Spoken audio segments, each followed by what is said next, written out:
ව්‍යාපාරයක් කියන්නේ ලොකු වගකීමක්. කෙනෙක් ඔයාව විශ්වාස කරලා තමයි ඔයාට ඕඩර් එකක් දෙන්නේ. ඔයාගෙන් දෙයක් මිලදී ගන්න ඔයාට විශ්වාසය තබලා කරන්නේ. ඒකට රැකියාවකුත් කරන ගමන් තමන්ගේ ව්‍යාපාරයක් හරියට කරගෙන යන්න බොහොම කළමනාකාරීත්වයෙන් වැඩ කරන්න ඕනේ. මේ කළමනාකාරීත්වය කොහොමද ඔයා ගොඩනගා ගන්නේ? දැන් ඔයාට එන ඕඩර්ස් ඔයා කළමනාකරණය කරගන්නත් ඕනේ.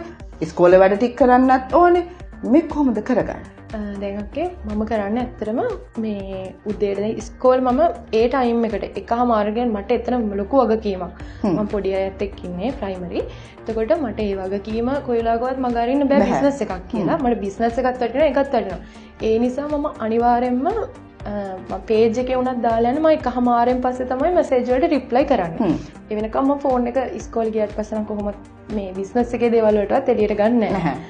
මේ ඉතින් මම ඒ වැඩ ටික එකමාරණකම් හරියට මේ ටික කරලා ඊට පස්සේ තමයි බිස්නස් එකේ වැඩ ටික එතන ඉඳන් කෙලින්ම ඉතින් ආයි පහුවෙන්දා උදේ වෙනකම්ම බිස්නස් එකේ වැඩ තමයි තියෙන්නේ. දැන් ඔය සාමාන්‍යයෙන් රෙදි කලාව ඇතුලේ සීසන්ස් වලදී අලුත් අවුරුද්ද වෙන්න පුළුවන්, අලුත් නව වසරකට පාති යන්න පුළුවන්, ක්‍රිස්මස් කාල වෙන්න පුළුවන්. මේ කියන්නේ බොහොම කාර්යබහුල කාලනේ වෙන්නේ. දැන් මේ වගේ කාලවලදී ඔය පැය ගාන ඇතුලේ රැ එළි වෙනකම් වැඩ කරනවා ඇති, හිටගෙන වෙන්න ඇති.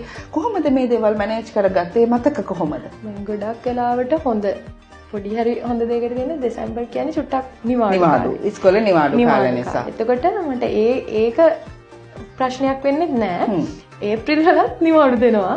හැබැයි ඊට කලින් අර ඔක්කොම ඉතින් අර මැනේජ් කරගෙන මැටීරියල්ස් සිලෙක්ට් කරගන්න. දැන් කස්ටමයිස් දැන් මගේ ඩිසයින්ස් දානේම මට ප්‍රශ්නයක් නැහැ. මැටීරියල් අරන් තියාගෙන ඉන්න. කස්ටමයිස් කරනවට මම කස්ටමර්ට ෆොටෝ ටික දානවා. ඊට පස්සේ කස්ටමර් ටික දැම්මට පස්සේ මම සිලෙක්ට් කරගන්න මේ ඒගොල්ලෝ සිලෙක්ට් කරාට පස්සේ ඒව ගන්න යන්න ඕන.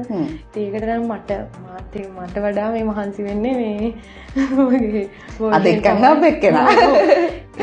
ඒ කියන්නේ මම ස්කූල් ටයිම් එකේ මගෙන් වෙන්න ඕන ටික එයා බලලා කවර් කරනවා.